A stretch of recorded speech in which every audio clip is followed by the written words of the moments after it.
So good morning, everybody. Okay, so today we're going to be talking about policy enforcement, and we're going to delve into a little bit policies in general, but we're really going to concentrate on policy enforcement, which is this is a really difficult, sticky topic. And I think that we're going to be having some more webinars on this topic because it is so layered and so difficult.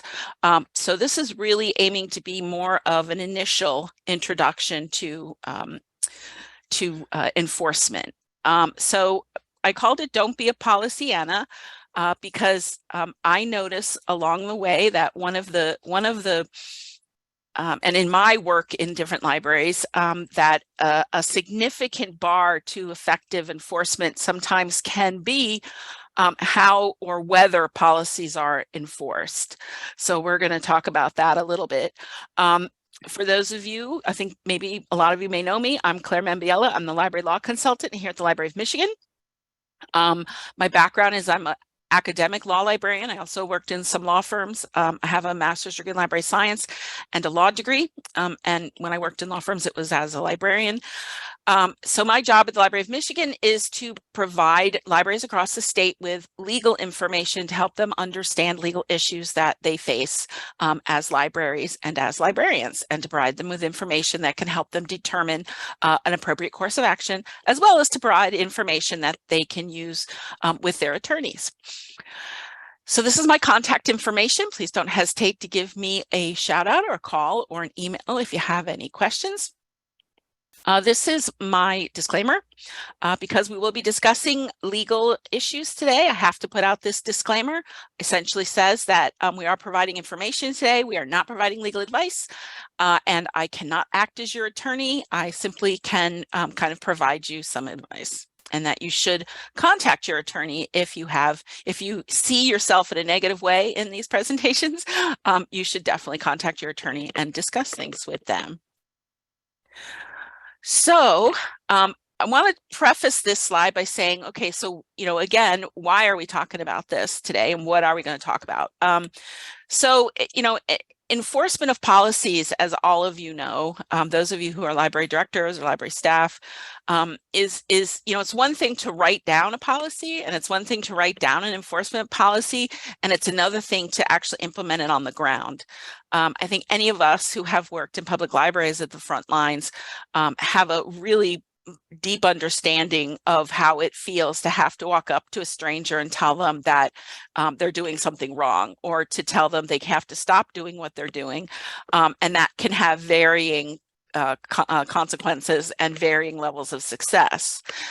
So we're going to be talking about first how to lay the groundwork for maybe putting your staff and putting your policies in a good position for effective and hopefully slightly easier enforcement.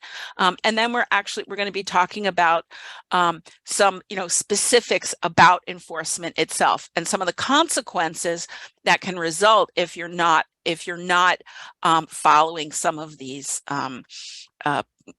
best practices with respect to enforcing policies and with respect to creating enforcement policies and implementing your enforcement policies.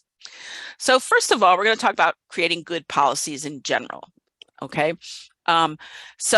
Because enforcement of policies is all about making sure policies you create across the library actually work, right, and actually get followed through on the ground.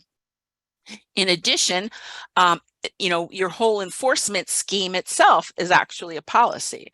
So, how do you create good ones? Well, first of all, when you look at policies, you want to look at, you want to do some analysis, right? You want to consider, well, what is the objective of this policy? Why do I need this policy? It's a lot of times, especially now with all sorts of garbage going on across the state and across the country, you can be hit with a lot of circumstances and a lot of situations where, there may be a knee-jerk reaction as to, well, we need a policy on that. We need to prevent that here. You see things going on in other libraries, and your instinct may be, well, I don't want that to happen here. We need some kind of policy. And sometimes you need to really look at, or anytime before you implement a policy or draft a policy, you really want to kind of think about, well, why is it that I feel we need this policy? And if I do create this policy, what is the objective of this policy? What is it that I want the policy to do? What is it that I'm trying to prevent? One kind of good example of this is First Amendment, the First Amendment audits. So when they started coming around, everybody was kind of caught by surprise, and everybody from police stations to government offices, the first instinct was, we need a policy. We need a policy to deal with these people. We need a policy. When in a lot of situations, existing policies that were already on the books in your organization would have, most likely would handle the situation, because when you break it down, First Amendment auditors are simply, patrons who are behaving often in an unacceptable way. So, one of the things you want to really look at is, why do I need a policy here? Because libraries already have huge amounts of policies that you have to have, right? That are really necessary. So why add more that are only going to muddy the whole thing and are only going to excuse me, are only potentially just going to cause you more, trouble and be one more thing to try to figure out. So that's the first thing about policies. Secondly, you want to do an investigation. So if you look at, you say, okay, my objective is I want a policy to, handle, materials reconsiderations. Okay, you say, why do I need this policy? Well, because, there's challenges going on all over the state, and I want to make sure that my staff is prepared, because this is kind of a really unique situation. And we have, a form for materials reconciliation, but we never really thought about drafting a whole policy for it, because we would just hand the form over. We didn't get them that much. So you say, okay, well, this is probably a good way to have a policy. And then you say, okay, well, I'm going to investigate this.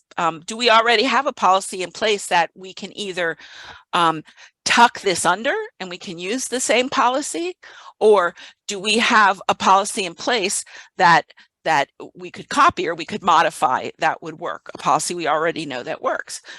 What do policies like this look like? What are other libraries or other government entities that are creating policies for this?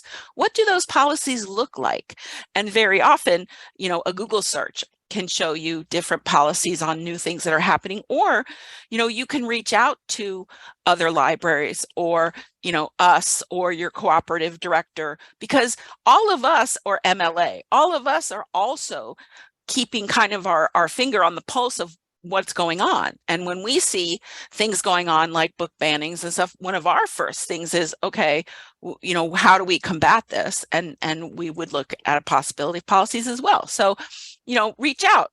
You can also reach out to your government entities near you, reach out to your municipality, see, because your police station, because obviously, if you're having First Amendment audits, or you're having, certain kinds of events, they may also. Now with a materials challenge, obviously you're probably really just going to reach out to libraries. So look at what their policies look like. You want to be careful about just copying policies, because especially here in Michigan, are different depending on your establishment. You may have some certain subtleties about authority and about your particular legal situation, that you might have to tweak a policy that you take, say, from a district library. So you just want to be really careful about just blanket copying policies. Doesn't mean you can't look at other people's policies and get language and get an idea for a framework, but it's best to really draft your own policy, even if you use another policy as kind of a springboard or a thing to base it off of. And then you can also get a sense of, well, this is how other experts and other people are recommending that you handle it. Same thing if you go out of state. There's lots of good policies out of state, but it's the same thing. Different states have different laws and different requirements. So you want to make sure that you are careful about that. Clarity. You want your policies to be written in a very clear way. Make sure that your policies accurately reflect exactly what the objective of the policy is. What is it that you're trying to prevent? What does violation look like? You want no ambiguity in a policy. You don't want any way that either the staff who's enforcing the policy or the patron that may be violating the policy can say, well, if this says appropriate, or this says sufficient, or a word like that that's very subjective, well, how is that defined? Think of a policy as like a little law. And one of the most useful things in laws are definitions. So, if your policy is kind of a complex one or an ambiguous one, make sure that you define certain important terms in the policy, and that you define them for the way that the library is going to look at them, right? So, you don't necessarily have to have, because this policy is your own, like I said, law, right? So you can put in that policy, well, if we see, appropriate, well, what is appropriate? And then you can say, well, we define appropriate as A, B, C. And then it makes it very clear for not only the person who has to follow the policy, but also the person who has to enforce the policy as to what is okay and what is not okay. And then that also helps cut down on arguments from a patron that you are trying to enforce the policy, right? So if you say no food in the library and somebody comes up with, a lifesaver and says, is that food? Or do you have a new staff member who's nervous maybe and says, well, maybe I should tell them they can't eat that in the library. They can't eat because that's food. Where in fact, the library's intent was, we don't want someone bringing in a bucket of chicken, right? We don't want someone bringing in a giant sub or something that's going to create a mess or bring in, entice bugs. But if someone comes in with, a package of M&Ms or gum or candy that's easily eaten and the package tossed away and doesn't leave a mess, then we're going to pick and choose our battles, and we're not going to worry about that so much. And I know with academic libraries that sometimes is a very important thing, because you got students in there all day studying, and food is just one of those things that comes in. So being able to say exactly where that line is can be extremely helpful, right? And then you don't have to sit and argue with someone as to what constitutes food. Or shoes, you say you have to wear shoes in the library. Well, what do you mean by shoes? Are shoes anything you put on your feet? Or is the library specifically going to require a certain kind of shoe, and then you should have a reason for that. Are you undergoing construction? And so there's lots of stuff on the floor. Or, is there a certain circumstance in your library where walking around in, flip-flops or some kind of shoe that might be less sturdy or something could be a problem? You're going to want to state that in your policy, that this is what's okay and this is what's not okay. And then there's some additional reasons for that we're going to go into later. But, as clear and as defined as you can be in your policies, the better, because policies are one area where you don't want a whole lot of wiggle room when you're trying to enforce a policy. You want to give the enforcer maybe a little tiny bit of flexibility, but you have to remember that with that flexibility comes enormous responsibility and risk, okay, with how those are enforced. And we're going to get back into that in a minute too. Compliance, right? You have to make sure that your policy is compliant with any particular law. Sometimes you have to have a policy because of the law. And this is a lot of times in employment situations, right? You need to have certain policies regarding sexual harassment, regarding, ADA, as part of employment. So there are certain, and ADA also as part of your patron interaction. So, you have to have a policy for accommodations. How are you going to accommodate people? How is that accommodation initiated by the patron? All of these are kinds of things that, should be in a policy, and that's one of the things mandated by, the federal law. Notification. So part of having a policy, remember, think of them as tiny little laws, right? So part of a law, a legal law, and a constitutional law, and an enforceable law is notice, right? So whenever you create a new law, you can't say, well, you're violating the speed limit if you've never posted the speed limit, or you've never posted a law that says you can't go faster than the government says you can on this road. So if the person who is going to be expected to comply with the law doesn't know a law exists, right? And again, in law, there's some gray area. So yes, there is the adage that says ignorance is no excuse, but that's a different thing. For this purposes here, in order to make sure that you have legal policies and legal enforcement, you have to make sure that your patrons have access to what the policies are. Okay, so either you have them posted on your website, you have them posted in the library. Sometimes it doesn't hurt if it's a policy that you have continuous issues with. It doesn't hurt to actually post it in the library, in letters big enough for people to read.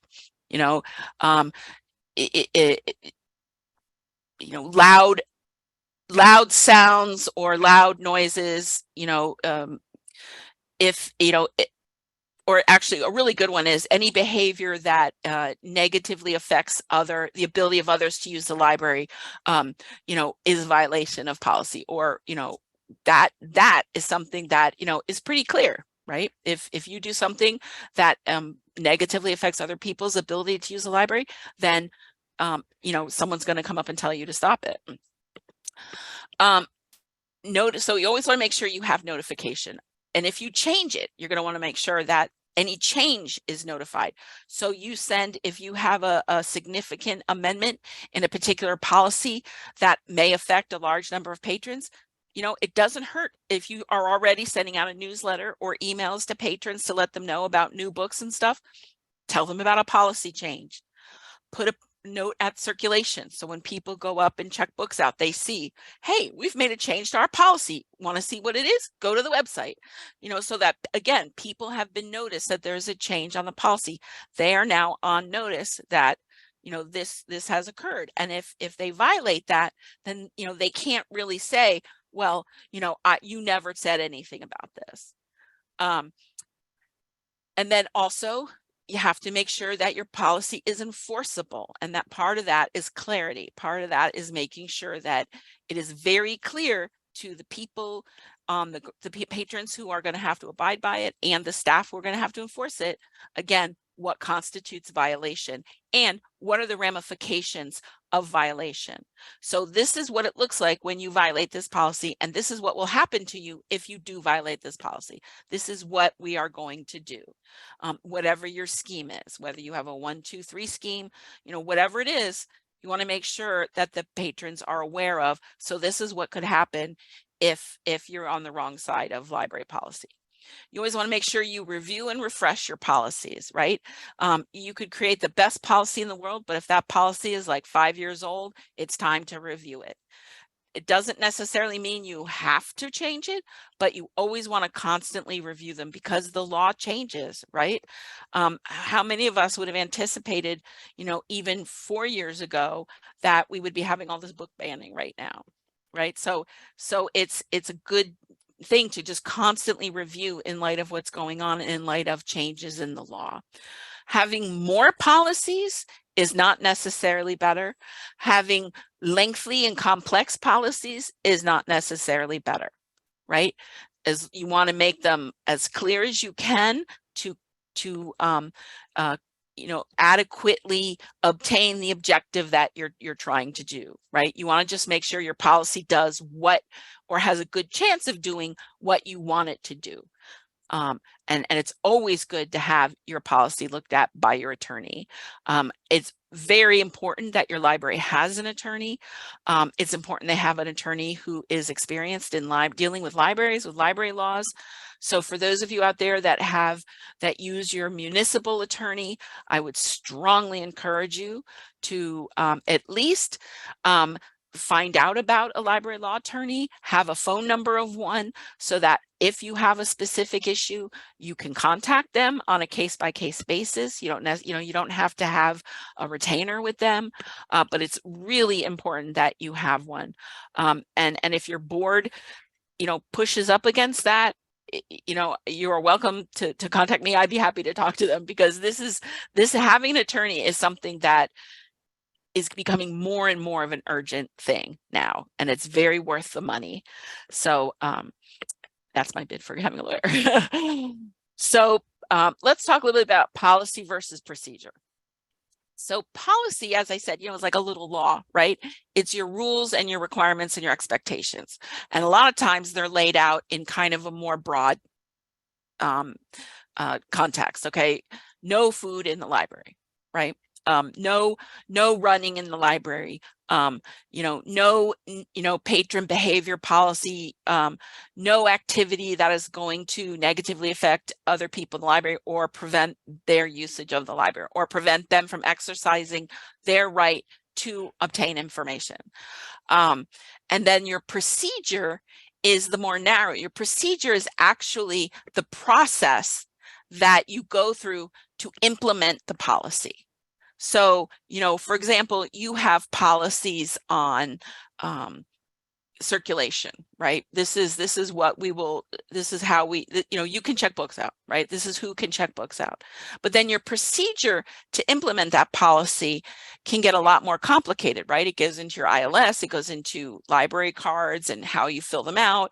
It goes into whether or not you have, what children's responsibilities and rights are versus adults' responsibilities and rights. So the policy is the broad kind of exclamation. The procedure is the nitty gritty. This is what we're going to do in order to make this policy work. Now, like anything, some policies require very little procedure. Some policies require a lot. But that's the difference between these two. Sometimes you hear these two terms being used like right next to each other or almost interchangeably, but it's important to note that they are two distinct things. And that becomes very important when we're talking about enforcement. So 3 components of functional policies, right? So you have all of those elements that go into creating policies, but then when you look at it from a big picture, the 3 basic components of overall functional policies is A, well-considered policy language. All of those things we just discussed on that long list. 2, training of your staff and even training of your patrons, right? So training of your staff on what the policy is, what the expectations of the institution is on these policies, what the objective is of the policy according to the institution. What did the institution mean for this policy to be and mean for this policy to do? And training on how to accomplish the procedure for implementing the policy, right? How should this policy work? And of course, training on the enforcement of the policy, which we're going to get into in a minute. So, and then a procedure and a policy for enforcement of that policy. So you have the policy itself, you have the training component to make sure your staff understands that policy inside and out, and then you have a separate policy to enforce the initial policy. So yeah, it kind of is a little bureaucratic, but as we break it down, hopefully it'll make a little bit more sense. But yeah, when you start really talking about it and breaking it down, it starts to sound like an episode of The Office. So, but there's a method to the madness here. How frequently should policies be reviewed? I would say that your policies should be reviewed. I know libraries that do them every year. Now, not every policy every year, but they start like they start with the first policy and then they work their way through. And then when they're finished the last policy, they start again with the first policy. So it's like kind of a constant thing. So part of this could just depend on your staffing, what your capacity is for constantly reviewing. I would say patron policies should be the most reviewed, right? Your patron policies and your patron enforcement policies should be constantly reviewed. After that, I would say your employment policies and your financial policies. Excuse me. Those are the ones I think. So patron policies, employment policies, financial policies are probably the top 3 categories that you would want to, try to enforce more often. I would also tell boards that their policies, which are their bylaws, should also be continuously reviewed by them. And those definitely should be reviewed, I would say at minimum, every time the board rolls over. So every time a new person is appointed to the board. So, usually that's what every 3 to 5 years. The bylaws should be completely reviewed, and hopefully individual bylaws are constantly being looked at. But that's, policies, best case scenario, you're constantly reviewing them, but I know that can be very unrealistic. If you are a bigger library and you have different departments so that your children's and young adult department can review those policies, your financial people can be reviewing those policies, the director and the board can be reviewing the more higher level financial policies, employment policies, while maybe general public services and reference and adult services could review patron. So that makes it a little easier. But if you're a tinier shop and you only have a few employees, then I would just break it up by categories and say, okay, patron policies we should really kind of be on top on, especially now. And then we should look at, I know, financial policies, patron policies, and employment policies. Okay, so what is enforcement?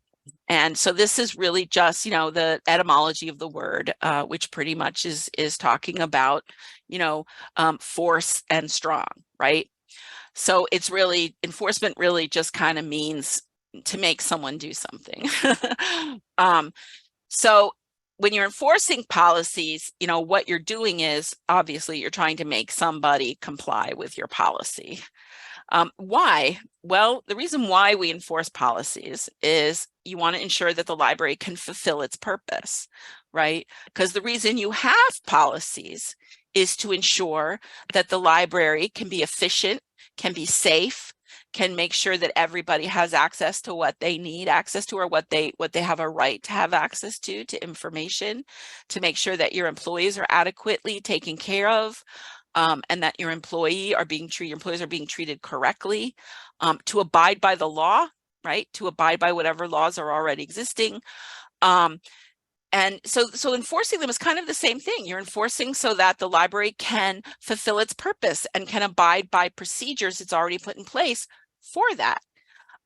To ensure that there's equal access of facilities and resources, right? So that you don't have, policies where certain people can come in and, take over certain parts of the library, can decide that, this computer is one they're going to sit at for 8 hours a day, every day, and not let anybody else on. Or they're going to completely monopolize use of the meeting room or studying room. And no one else is going to be able to access it. To ensure, so people don't, keep books or keep, library of things items and say, you know what, I'm just going to keep this because it's, I like it and this saves me time. I don't have to go out and look for one, and I'm just going to keep it. To ensure that your public resources are properly stewarded, right? To make sure that the library building, the library finances, the library materials and assets are all being adequately taken care of and adequately preserved for continued use by the community, so that the investment that the community is putting into the library in terms of public funds, you're showing that, look, we care about this and we respect this, and we're going to treat this with the care and the attention that it deserves. To ensure public employee safety, right? Because you could have the best library, but if it's not well maintained and it's not safe, then you have a whole bunch of other problems, and it doesn't really matter how good your library is. To ensure compliance with applicable laws. Like I said, sometimes there's just some policies you just got to have no matter what, like privacy, right? Like the Library Privacy Act, like policies to make sure that people's information stays safe. And in addition to that, now, certain cybersecurity and data laws that are going to requiring you to make sure that all that information you're gathering is not only taken care of because of the privacy aspect, but is being taken care of because the library could be on the hook and liable for a whole lot of problems if there is a data breach that is because the library didn't pay attention or didn't put applicable safeguards in place. So from a legal standpoint, so everything we've been talking about to now is important, but it's not necessarily all law related. So you may be saying, okay, well, why is Claire talking about this? What does she know about this? Well, as far as the legal aspects of enforcing policies, and it actually can be they're quite long and they can be quite severe. So the main thing is, of course, in big letters, their liability, right? And that's criminal liability and personal and civil liability. So liability a lot of times equals what? Money, right? Liability a lot of times equals money, because liability, people often connect that to lawsuits. It can also be criminal liability, right? It could be, the possibility of having to go to jail or have a record.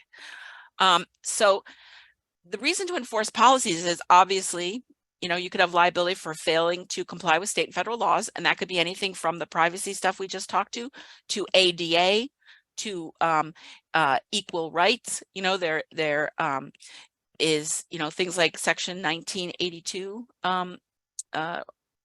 actions, which are actions against government entities or government actors for civil rights violations. So it could be public safety issues. If someone gets hurt in the library and it's discovered that the reason they got hurt has to do with negligence on the side of the library, because the library did not follow certain either OSHA requirements or MyOSHA requirements for a safe workplace, or they didn't follow certain building codes or certain other facility related laws or public health laws that are there to ensure patron safety or public safety, and someone got hurt. And that could, depending on the nature of exactly what was wrong, could be criminal or civil, could cause you a lot of money, as well as a big ding to your reputation, right? You don't want to have to go for a millage after you've just settled a lawsuit, because you didn't maintain the building properly. We talked about privacy, both data privacy and the Library Privacy Act. The Library Privacy Act has provisions in it that specifically make library staff, library volunteers, library directors, library board members personally liable, which means personally liable means it comes out of that person's pocket for, you could be liable for a lawsuit. Now there's a fine, which, the library could pay the fine, but if someone sues the library, they're going to be suing you personally for not, correctly doing what you were supposed to do. Finances. If you don't have adequate financial policies and you're not abiding by the laws in place for how government money is supposed to be accounted for, reported, spent, then you could be on the hook criminally, depending on the situation, or civilly for not managing the finances properly. And this is, again, one of those areas where sometimes ignorance is not a defense. So, that's another thing. You want to make sure that your financial policies are enforced. And again, policies are never fun to enforce. Enforcement's never fun, but this is one of these things that's one of the top 10, I would say, is financial policies. It's really important that, the library is doing the right things financially. And that includes even if your finances are being dealt with by your municipality, right? If you are not a department of the city, so if you are a PA 164 library, a township, a village, if you are a district, if you are any kind of library that has a governing board, then it is your board is on the hook for not knowing how the municipality is handling your finances. So that's why it's very important to have a written document between the library and the municipality that states, okay, these are the financial things that the municipality is going to do for us. This is what our expectations are. This is how often we want to report, because again, the board is going to be on the hook if the municipality is not handling the finances correctly, if they're commingling, if they're putting penal fines in the general fund, even if they're then giving the penal fines to the library, but they're holding them in the general fund, like for interest. No, that's not okay. The law clearly says they have to be in a separate library fund. So, you know, those are some things that you know, your board would have to be responsible for. Tort liability. So what's a tort? So a tort in legal speak is pretty much a civil lawsuit. So it's anytime you can get sued for money for something. So you know, that would be things like being sued for, could be being sued for discrimination. It could be being sued again for, you know, an injury because someone tripped over a broken step outside. It could be damage to someone's property. If you know, say a table was shaky, a leg was shaky on a table, and you know, a laptop fell off it, or you know, it could be, you know, all kinds of things, right? One big thing that used to be in libraries, you know, especially a lot of old buildings, when people would plug cords in, and this is again academic, would happen all the time, but students would stretch cords across hallways, like across walkways. You know, you have carrels or you have tables down a row. They would stretch their laptop cords across. So it would be like this this obstacle course to try to walk through the reading room, because you'd be stepping over cords. So that was something that had to go away quickly because of the public liability risk, right? Because if someone trips over a laptop and gets hurt, what would happen is not only would the person potentially get hurt from tripping, but the laptop would go flying off the table. And then not only do you have a broken piece of hardware, but you have all of the material that was on the laptop, which for law students could be all their notes, all their preparation, all their study guides, and then that's an additional damage. So, you know, it's you know, sometimes, you know, enforcing, yeah, do we want to go and tell people, look, you can't have that cord there? You know, sometimes that just seems so petty, but yeah, because it's a bigger thing, right? Discrimination risk, that's a big one. If you're not adequately enforcing your policies, or you're enforcing them unevenly, now more and more and more, this is becoming a huge discrimination risk in entities, in government entities. And then of course you have the First Amendment risk, right? Which is one of these things we're struggling right now with, people yelling in public meetings, and with people yelling in the library or calling people horrible things in the library. And this whole idea with, you know, do we pull the book off the shelf? So, you know, again, that materials reconciliation policy all of a sudden is now becoming really important. Your public meeting policies are also becoming very important. So as I said, enforcement is a policy. So they have the same criteria as every other policy, you know, so you have to make sure they're legal, make sure they're clear, they're neutral. Now, neutral is important too. So you can't have a policy that is geared towards a particular viewpoint, right? And this you have to be very careful with, especially right now with the book banning and some of these issues that are occurring that are, you know, very politically motivated, or that put people on you know, multiple sides of an issue, right? So you can't have enforcement of a policy simply because someone is pro book banning, right? Or someone is, you know, someone who comes in the library and looks at you and says, groomer.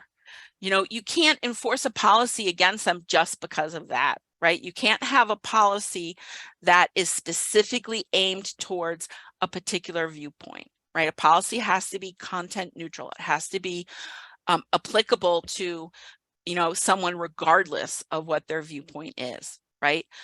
You have a policy that's your behavior policy, where you say, you know, again, behavior that could, you know, disrupt activity in the library or disrupt other people's use of the library. Well, that would work if someone is yelling at you across the reference desk or a circulation desk, no matter what they're calling you, right? Because the yelling is what triggers that policy, right? Because the yelling is causing other people it's disturbance, right?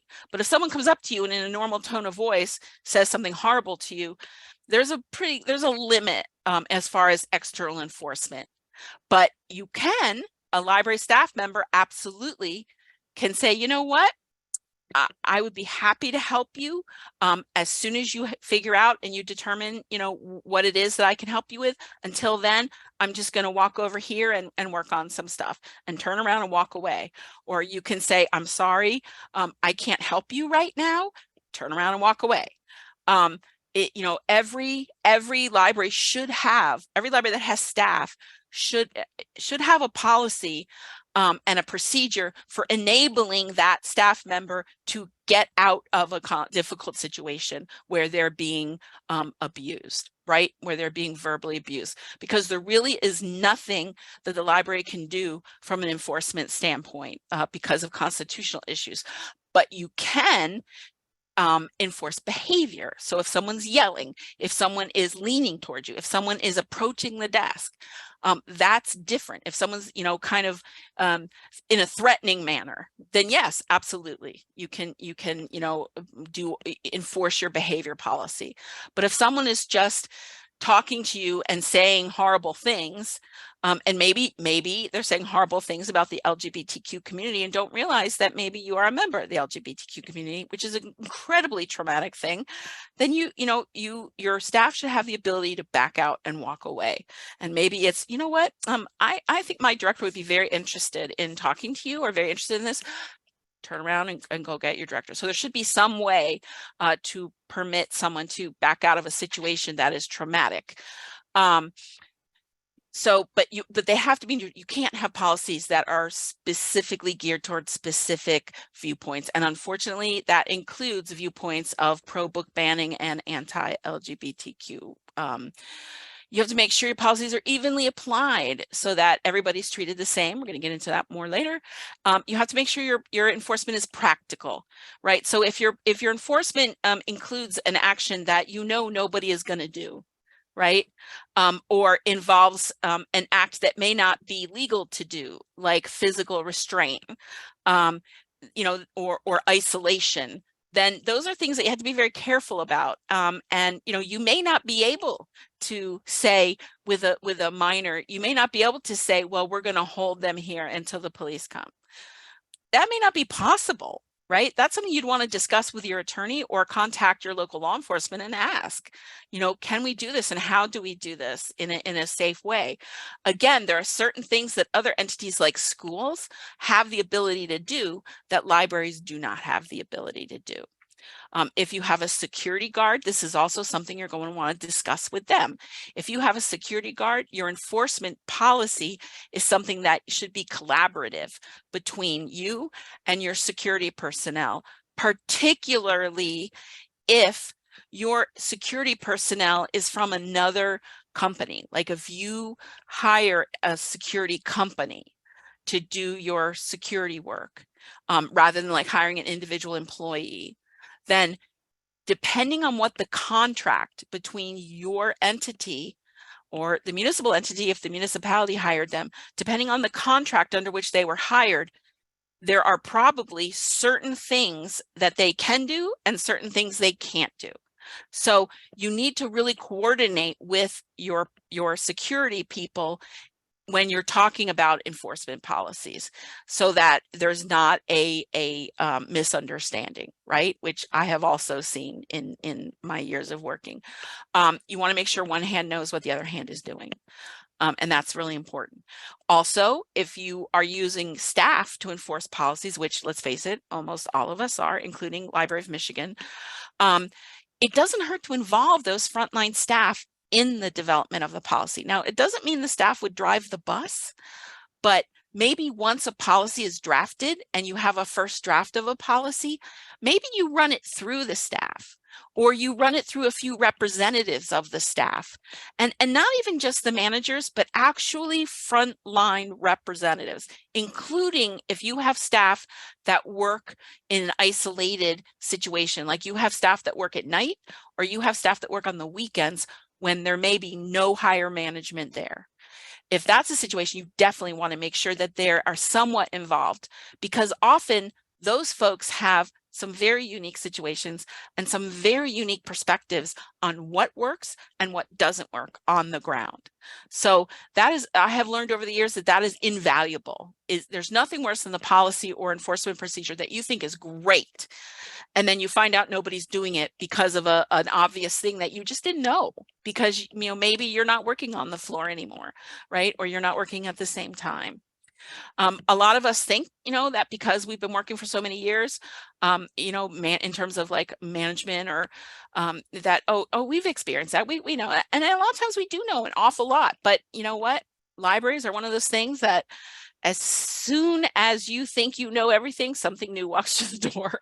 And I fully admit that. I come face to face with that all the time now. So I strongly recommend that in these enforcement policies, especially these days, should be kind of a village approach. And again, that doesn't mean every of 100 employees has to view it. It means, you're talking about representation, or you're talking about sending out an email saying, hey, we're developing a new enforcement policy.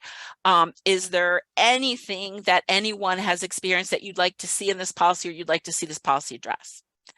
And then also the same thing, then also you have the benefit of, if you do that and nobody says anything and you create a policy and then there's a problem, you could say, hey, we gave you the opportunity, what's going on here? So often reviewed. You want, again, same thing. You want to make sure your enforcement policies are reviewed. Procedure. So now your procedure, you want to make sure your procedures, which is, again, part of the actual hands-on part, that they're informed, right? So your procedures are culturally competent. Now, this is becoming more and more of an issue. So the policy can say, the enforcement policy can say, well, we're going to have a 1, 2, 3 approach for, this type of enforcement, and for these types of policies, we're going to do this, and for, employment policies, we're going to do this, or it could all be the same. So the policy might be the overall theory and approach of what you feel your enforcement should be, and what kinds of things your priorities for enforcement are. Now, your procedure is actually how we do this.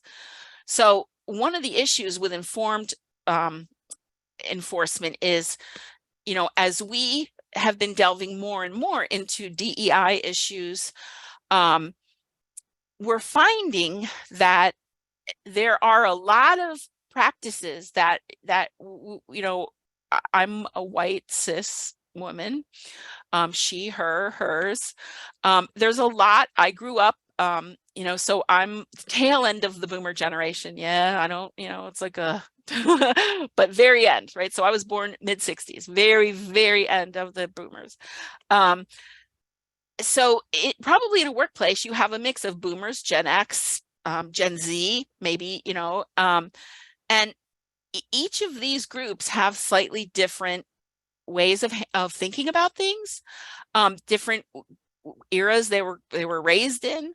And when you start looking at DEI, so if we're talking about implicit bias, or we're talking about, I guess bias is the best way to say it, there are some things that are just unfortunately ingrained, and you may not even notice. And so sometimes, even though we say the enforcement has to be the same for everybody, we don't necessarily mean identical in terms of how the person is spoken to, how a person is approached. What we mean is that the policies have to be enforced equally for every patron. So if a patron violates a policy, it has to be addressed with all of them. And the outcome in terms of the punishment, and in terms of, what happens to the person, and the level of violation, and how the library interprets that, has to be consistent, right? Because when you get into a lockstep cookie cutter, you run into DEI problems. And if you are a library that is heavily diverse, then this could turn into a real issue. And a lot of times it's not anything intentional, right? It's totally just unintentional bias. So that's really important. And I would recommend that and this is extremely sticky, right? It is extremely sticky. And I've been doing tons of research on this for the last few months, and I haven't been able to find anything really good on it. I talked to friends and colleagues of mine who are DEI people, and I've talked to friends and colleagues who represent various cultural groups, and I just simply cannot get a good representation or a good fix for this. So I think the best I've been able to come up with is when you are creating particularly patron behavior policies, if you are in a library that is heavily diverse, in any way. So you have, whether it's ethnically diverse or religiously diverse or LGBTQ diverse or, gendered, however your library is heavily diverse, reach out and talk to a member of that community. So like a leader or an elder in that community. It could be I know somebody who reached out to a professor at a big university who studied this cultural area. That would be good, but you want to reach out and talk to an entity that has more information on the culture and practices of this community than you may have, and talk to them about what is the best way to enforce policies. And one way is if one example is if there are certain groups that have been traumatized by the way that they've been approached in society, right, by many different authority figures. So for some cultural groups, any kind of authority action is going to be very traumatizing, and could result in a negative interaction because of that trauma, because of a knee-jerk reaction or fear on both sides. So knowing going in that, okay, it's possible that, I want to, kind of adjust my manner because I know that this community, there may be some trauma there. I'm going to err on the fact of enforcing this policy in this way instead of the usual way I would enforce it if the person looked just like me. So, I know that seems very nitpicky, and I know that seems overwhelming because, yeah, you can't have 100 different procedures for every different patron, right? So it's a matter of balancing, and it's a matter of looking at, priorities. So I would say, first it's the patron behavior enforcement is probably the number one area that you want to look at this, right? In terms of a culturally competent. And then even within that, look at your library. If you are a library that is very diverse, then this should be more of a priority for you than a library, say, that is really not diverse, right? So, and again, the benefit to this is, tensions are so high and there's so many other things going on right now. And if you look at society as a whole and you look at what the country's going through in many different areas, you have childcare is abysmal right now and expensive. You have schools that are struggling for staff and struggling for space. You have work for some younger people can be hard to get right now. The jobs, post-pandemic, it was everybody needed tons of people. Well, that's not necessarily the case anymore. So you have a lot of even recent college graduates that are not working as much.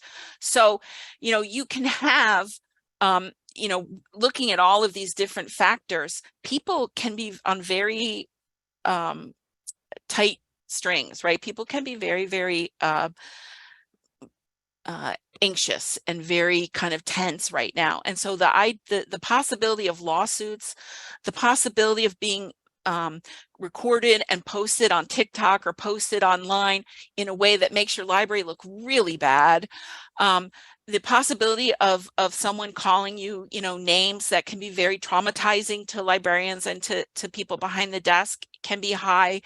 So this is the kind of thing that, again, if your library is diverse, this might be something that you really might want to consider. And you could do training, cultural competency training would be useful.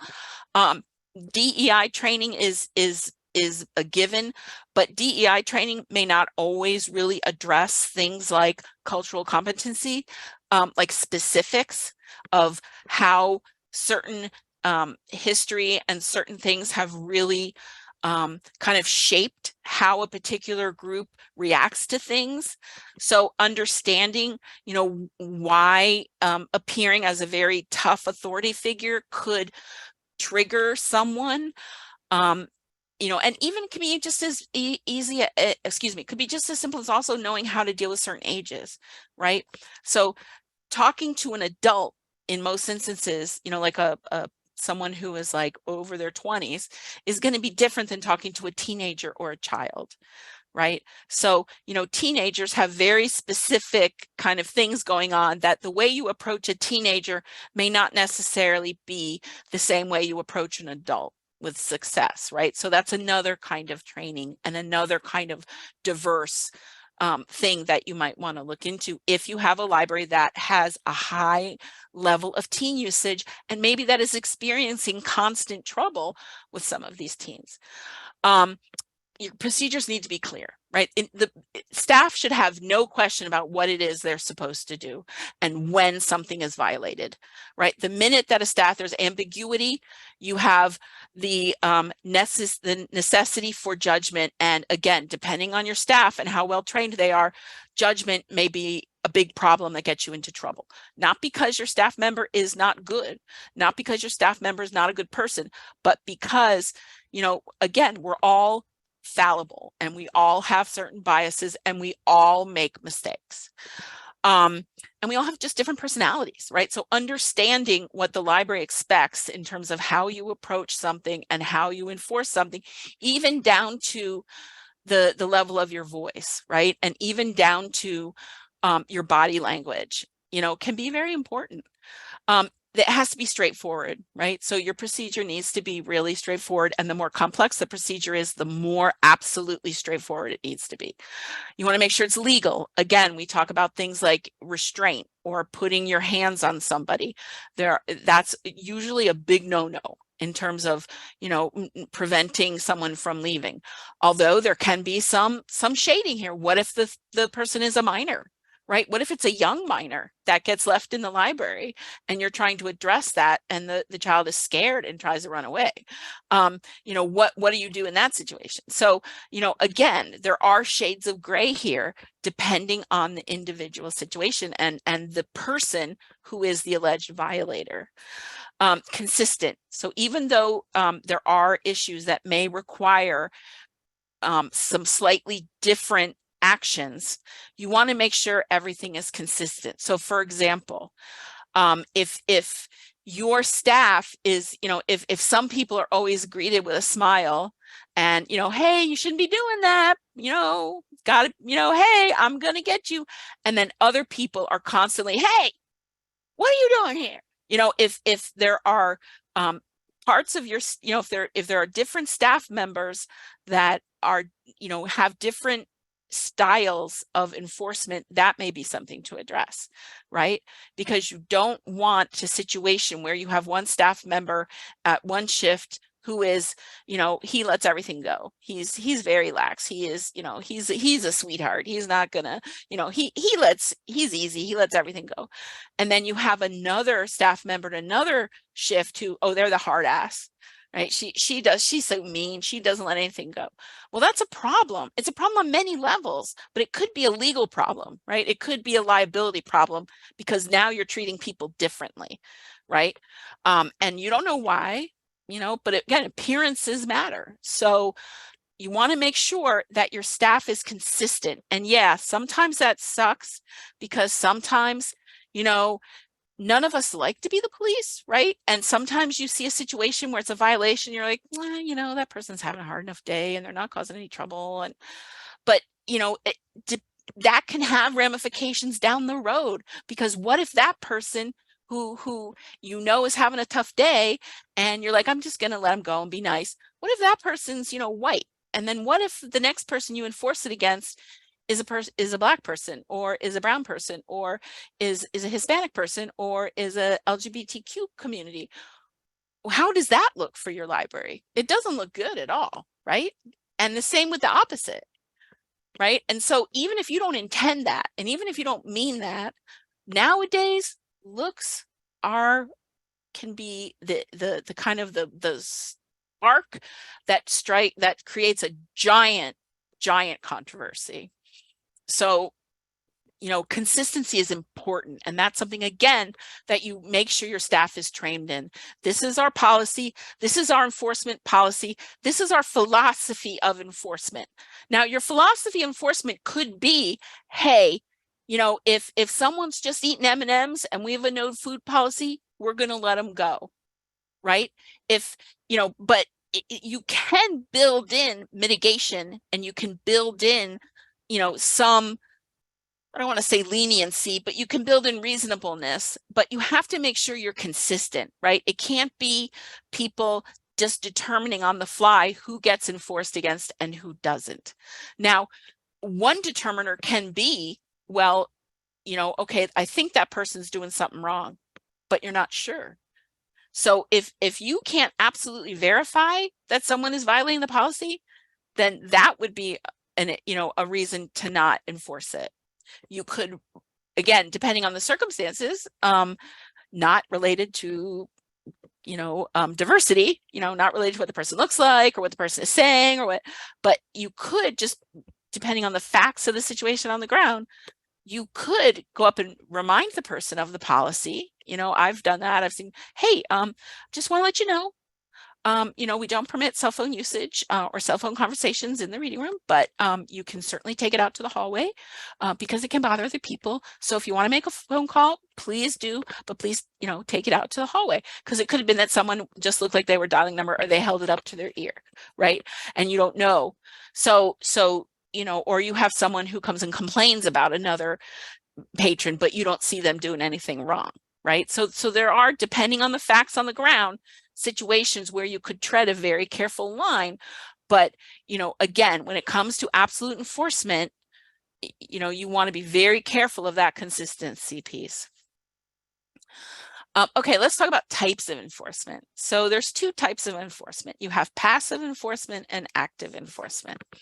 So passive enforcement is where you don't need any intervention from staff, right? So passive enforcement is a lot of times electronic. So think in terms of like if for those of you that still collect fines, or if someone has, books that they've lost or not returned, when a lot of times when their amount, right, the total amount of things that they have out rises above a certain level, they're not allowed to check anything out, right? And that's not something the library tells them. That's something that just happens, right?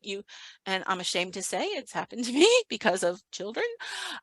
You go to check something out and you can't, right? Your account's blocked. And that's passive enforcement, right? So that's an automatic thing. It's like, oh, sorry, you're above this limit, you're done. That's passive enforcement.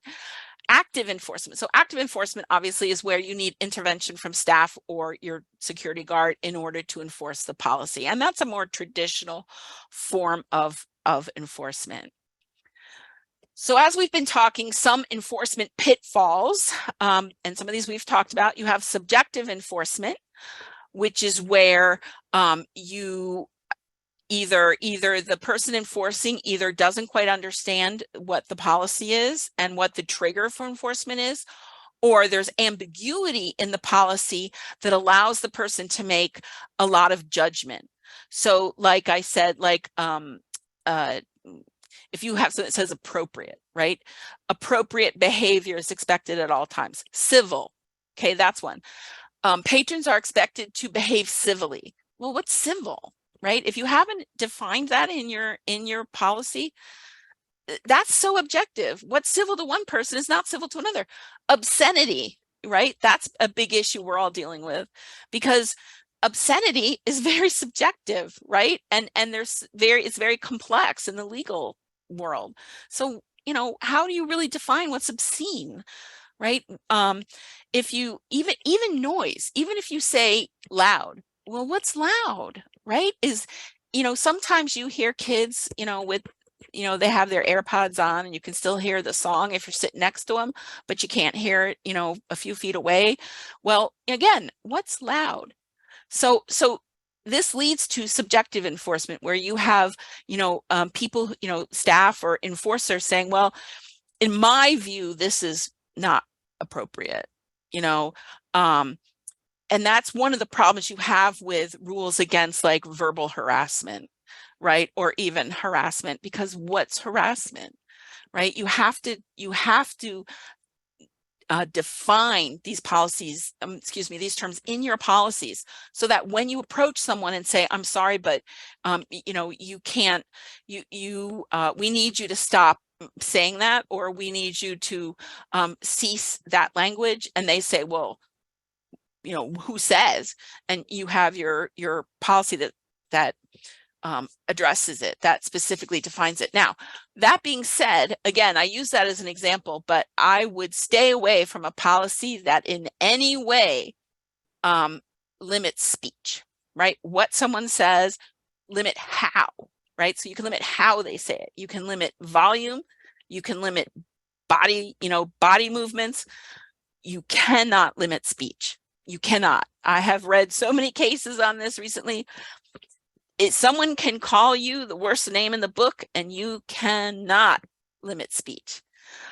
There are certain things that are not covered by the First Amendment, but the law says that it is not up to us to decide that only a court can decide that. So that would mean that you would enforce your policy as you feel. You would say, you can't say this, and then the person would sue you, and then a court would decide whether you're right. So how much risk is your library willing to take on to fight that fight? And some of that's going to depend on the situation, what your attorney thinks, what is happening in your library. If you're in a library where staff are constantly being called horrendous things, talk to your attorney. Maybe a big maybe, but it's most of the cases I've seen, in fact, just about every case I've seen so far, has totally struck down the idea of being able to have a policy that limits what people can say. So whether it's, cursing out public officials, whether it's, if it's not, written, if it's just talking, it's very, very difficult to get past that, especially for public entities. Selective enforcement, right? So that's, again, the idea where different enforcers, different staff enforce it in different ways, and enforcement overall is not consistent. Inconsistent procedures, again, where one person enforces one way, another person enforces another way. They may both enforce all of the policies that they're supposed to enforce, but they're doing it in different ways. Or different procedures for different groups. Again, a problem, unless you have a very like legal or obvious reason for it. Like, for example, you wouldn't treat kids the same way you would treat adults, right? Culturally ignorant or insensitive or biased enforcement. And this is a problem, again, because of lawsuits. And this is becoming, and it's not only lawsuits, but it's also public embarrassment, and you can create a really big problem with your reputation. And then you have problems in the future with things like trying to get a millage. So this is becoming more and more and more of a huge deal.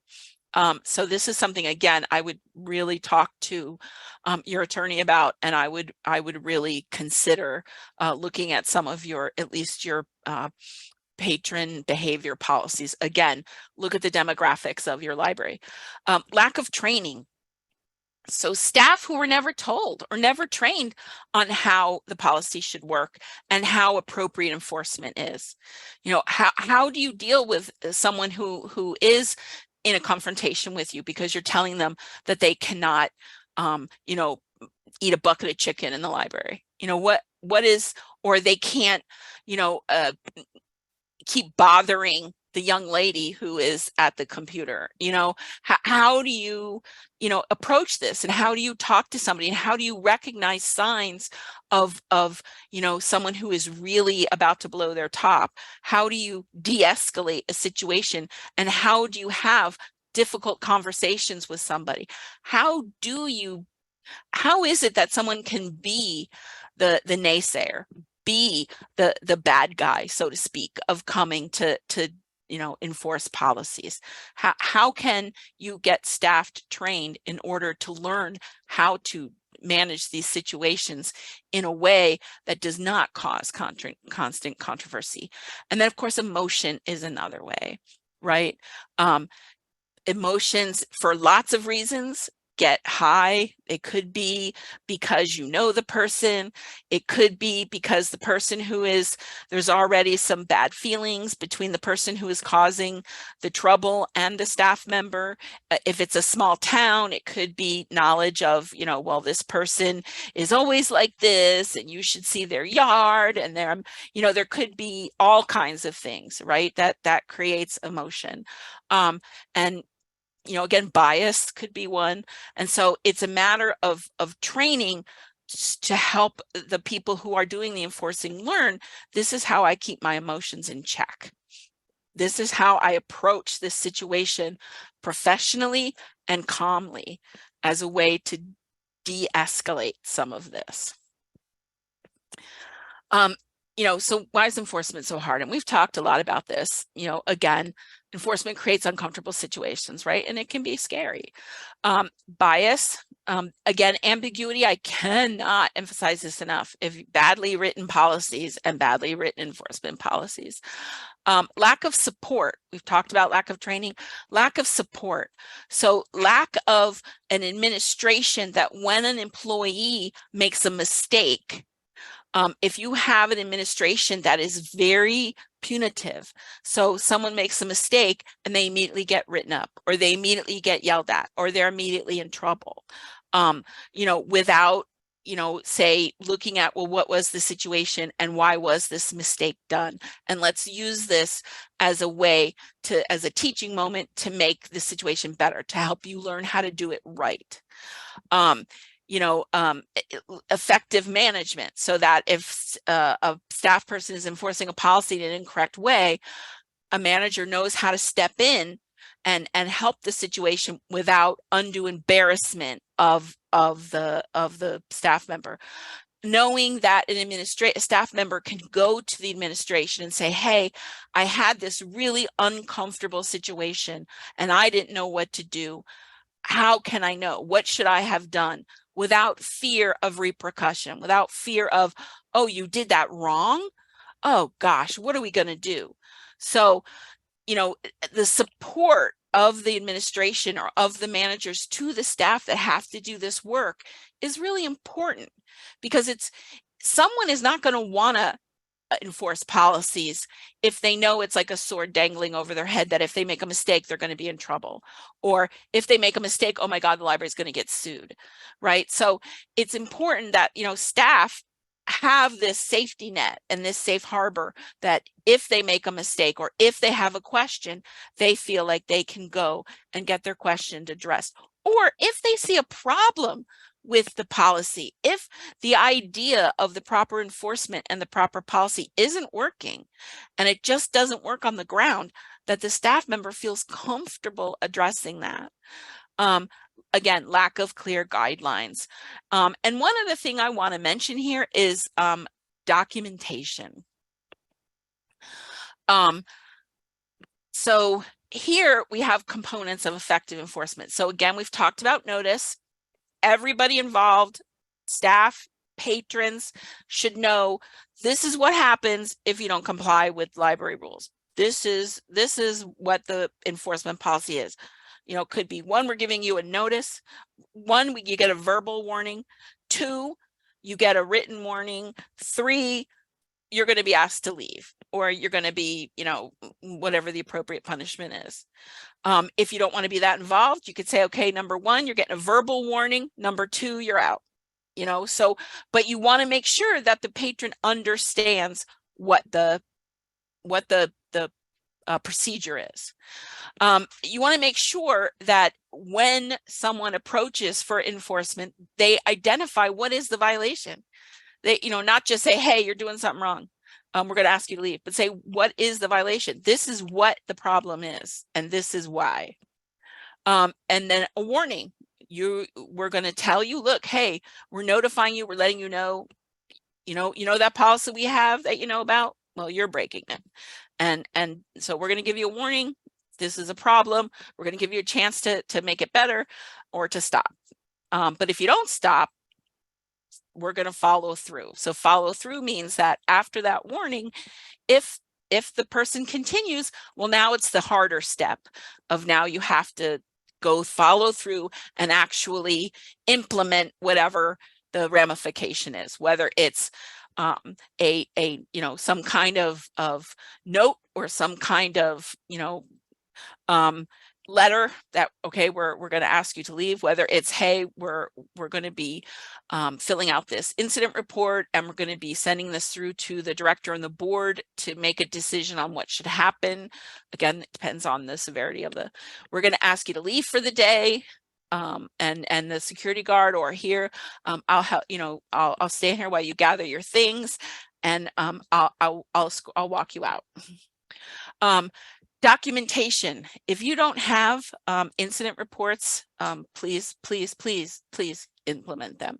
Incident report is just a little sheet. It's a template that every time something happens in the library that involves some kind of enforcement, it doesn't have to be every warning, but I would say it should be every time a quote unquote punishment is meted out, like someone is asked to leave, staff member fills out the form so that if it comes back to bite you, okay, so if the next day a kid comes back with his mother, or if the next day a person comes back with their spouse, or the person themselves just comes back and says, hey, you know what, I don't think this was right, and they want to raise a ruckus or they want to question it, you have this documentation and this explanation of what happened at the time it happened, right? So you have a recounting of the facts of the situation when the situation was going down, because even the next day, some details can get fuzzy.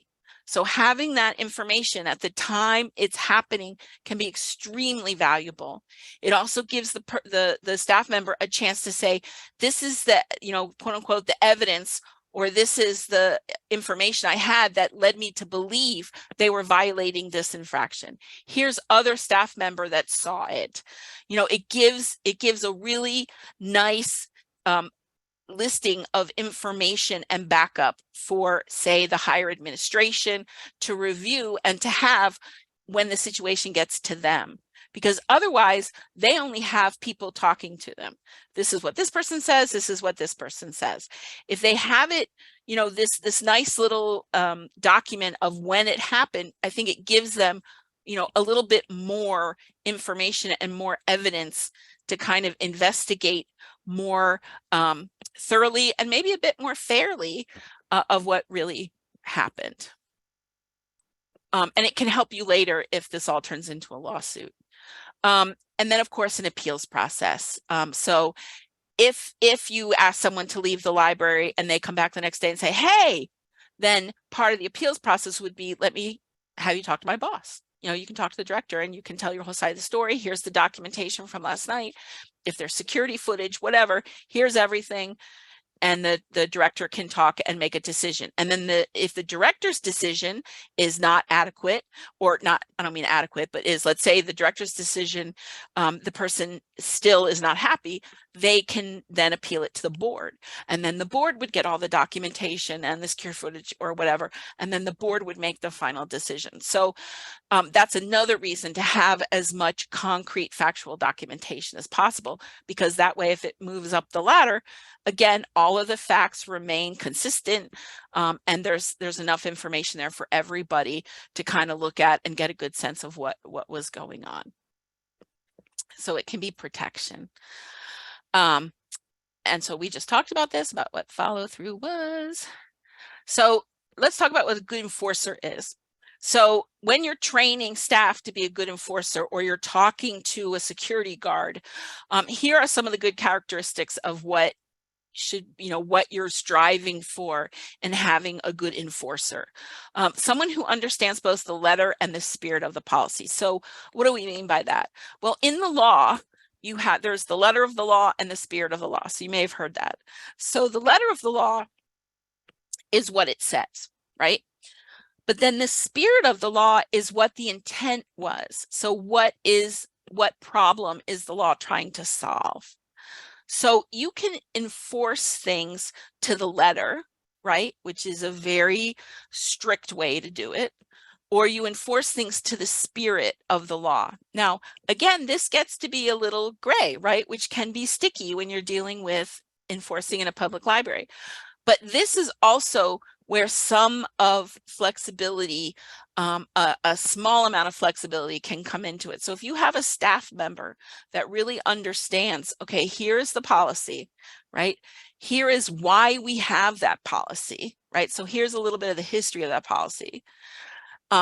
So here is really what the institution wants to accomplish with this policy. Then when something occurs, that enforcer can make a reasonable judgment because they have the basis of what the institution is trying to do, what the institution's philosophy of enforcement is, what are the kinds of things they need to be aware of in terms of things like discrimination and bias and uneven application and viewpoint, being viewpoint neutral, all of that stuff. If they have a handle on all of that, then they can make some determinations of, okay, you know what, I don't have enough information here, or this is a little, this situation could go either way. I'm going to just, let you off with a warning. Okay. So, but again, all of that should also be put in, if there's a situation that is sticky and a staff member's like, oh, that might come back to bite me, put it all in an incident report, so that then if the person does come back or there is some kind of question later, you have all of that in there, and the staff member can explain why they made that judgment and what incorporated that. So it's not that you have to totally take away judgment, it's that you have to make sure that your staff members are trained how to appropriately make judgments. Again, familiarity with culturally competency or factors that may impact enforcement. So again, this is situational depending on your library and depending on the demographics of your community and the demographics of your library.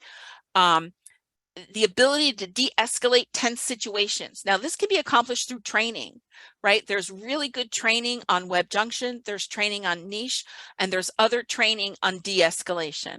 And there's training on having difficult conversations or dealing with combative members of the public. That's on WebJunction, that's on niche. Those are extremely valuable trainings to do. So I would strongly encourage or require frontline staff who are going to be responsible for enforcing policies to take those, right? Because it really can be extremely helpful in terms of managing these hard and uncomfortable situations of when you have to tell people, especially when you're trying to tell people who are extremely different from you. So what I mean by that is you're like me, most of my career, I was actually a lot smaller than I am now. And I've always looked kind of young and approaching like an older man, right? Who, in terms of, the whole politics of power and all that kind of stuff, can be difficult, right? So, I've been laughed at basically. So this can help in those kinds of situations where a staff member may be very nervous about who they're going to enforce a policy against and what that situation may turn into. The ability to remain calm in tense situations, right? And that's also part of this training. How do you manage your emotions to not, either yell or cry or get all red in the face and sputter? That's a practice thing. And there could be, role playing. You could do a staff in service and bring someone in to talk about it. There are ways that you can train, but this is an important component of how to enforce. And I talked about difficult conversations, and then this able to walk away, right? So again, training a staff member that it's okay to extricate yourself from a situation that is not going anywhere, that is not going to come to any good, like the situation where someone is being abusive and the staff member needs to get away. there are techniques to train the staff member in how to extricate themselves from that situation. But a large part of it is communicating to the staff member that it is okay if they walk away and they leave the desk unmanned for a minute, or other staff members, you know, when they see a confrontation brewing, prepare themselves to switch out. Like, there are ways to do it, but it has to be flexible, and it's depending on the individual library and the amount of staff and how the library is set up. So those are things that, you know, would have to be discussed among the library director and the staff themselves. But it's definitely something I would highly recommend that you do. So we mentioned this, training is a big part of it. WebJunction niche, other webinars. There are outside training people on crisis communication. And I know we're Library of Michigan's looking at a training in crisis communication. And, you know, things like alternate dispute resolution and other kinds of training and information that you can get to try, you know, to put together guides for your people or to expose your people to. Talk to your attorney, right? Anytime you do policies, and especially when you're talking about enforcement, please talk to your attorney. Please get an attorney. This is so important. And this can make all the difference between making a mistake that the library just didn't realize was wrong and then having, you know, pretty severe consequences. Talk to your municipality and law enforcement, right? So talk to your municipality about what are their enforcement policies, right? Ask them, how do they enforce these kinds of things in their municipal offices? And then talk to law enforcement. Ask law enforcement, what would be, you know, some really good ways to kind of do this without unnecessary, you know, conflict. And then again, support, making sure that your staff know that when they have questions or when something happens, that they're able to reach out. We're just about at the end of time, but you know, you have one of the exceptions can be a risk benefit calculation. So, you know, if you're noticing something that could rise to the level of a safety issue or a public safety issue, then, you know, there definitely is a risk benefit. Again, when we talk about the First Amendment, audit people, one of the recommendations was from attorneys and from other people who know about this was to just let them go. Don't enforce your policies, because in the end, not enforcing your policies was going to create less disturbance than if you tried to enforce them. And in the end, it was more benefit to the library. So that's one good exception. If you're dealing with a situation that enforcing it is going to cause more possible damage or disruption or conflict or danger than enforcing it, then that would be one reason to step back. You know, public safety is above all, right? That's your first, should be your very first concern. And so sometimes just calling the police is your best option. A lot of exceptions depend on the nature of the violation. You know, if you have a very small child who is doing something, you know, again, that may differ than how you deal with it if it's a teenager doing something, and there may be some very good reasons for that. Document, right? Document everything. Document your philosophy of enforcement, document the actual enforcement, document the you know, what are the penalties, and if there's any problem, or if something goes wrong, and the staff should document what went wrong and what the problem is and when they enforced. And then training, constant training. Anytime something changes, anytime there's a new staff member, train. Because that really is your very best, say, weapon, shall we say, with this, is to constantly train your staff and make sure that they're fully prepared in the way that the institution wants this to work out. Unfortunately, there is not a step 1, step 2, step 3 solution to enforcing policies against the public, I have been exhaustively looking. I'm going to continue to look. So if I find that magic guide, I will definitely put it out. I'm looking for additional speakers to come out and talk about the actual nitty-gritties of actual enforcement. So keep your eyes open for that, because I know that that's really important. And I want to thank you all for being here. And I look forward to talking to you soon. I hope you have an excellent weekend. Take care.